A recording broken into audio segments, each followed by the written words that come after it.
Jennifer, kamusta ka na?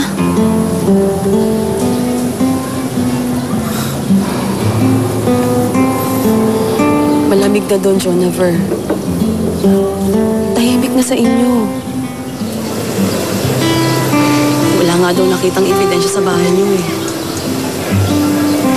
Tsaka sinabi ni Kapitan, hindi na daw sila magsasampa ng kaso. Hinahanap ka na ng nanay mo. Kumusta na si nanay?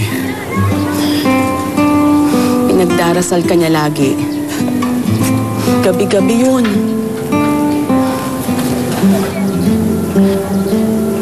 Umuwi ka na. Tsaka, nahuli na nga palang tatay mo. Nakakulong siya ngayon.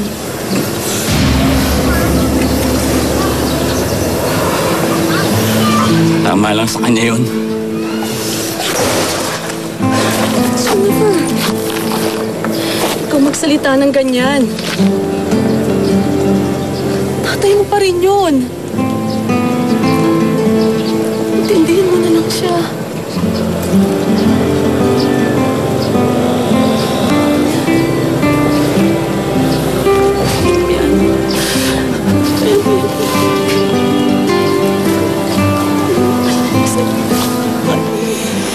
Kinailangan namin ibenta ang lahat ng gamit sa bahay para mapiyansahan si nanay.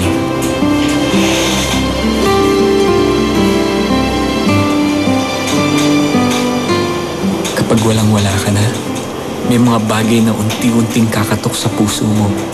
Ipapaalala sa'yo na itong bagay na ito ay higit na mas mahalaga sa lahat ng meron ka at sa lahat ng nawala na.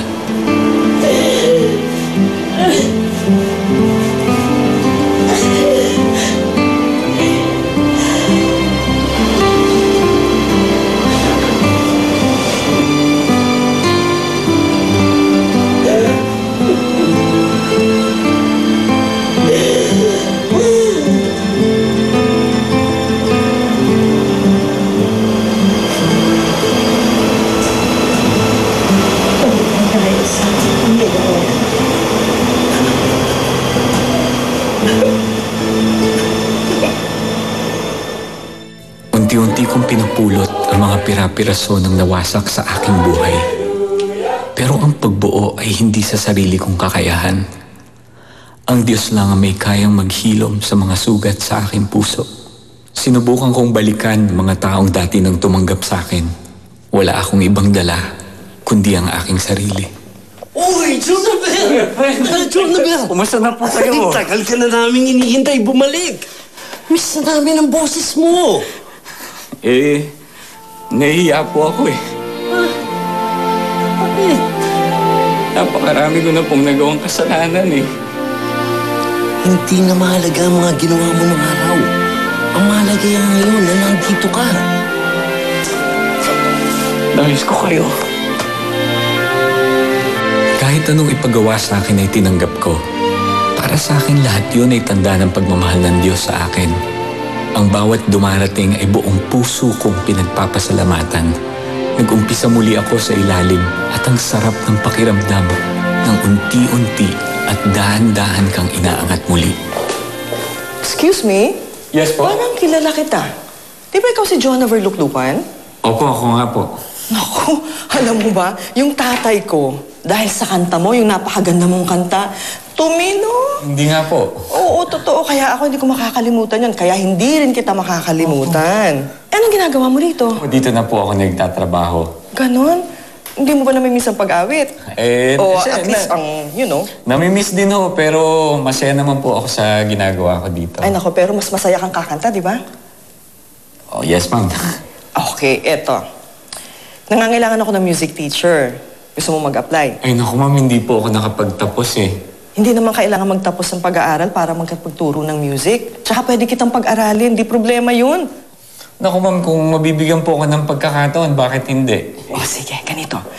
Ako kakausap sa boss mo, ha? Kasi alam ko nahihiya ka. Hindi ka naman nag-apply. Siyempre, ako naman kumukuha sa'yo. Ako na rin kakausap.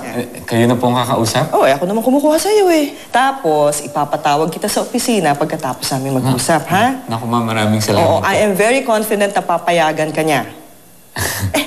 Kung di ka niya papayagan, sayang naman yung talent mo. Naku ma'am, maraming salamat po. Okay, Maraming sige. salamat. God bless you, ha? Salamat po. God bless. Handa na akong harapin ang lahat ng pilit kong ibinaon mula sa aking nakaraan. Alam kong may mga lamat pa sa puso ko.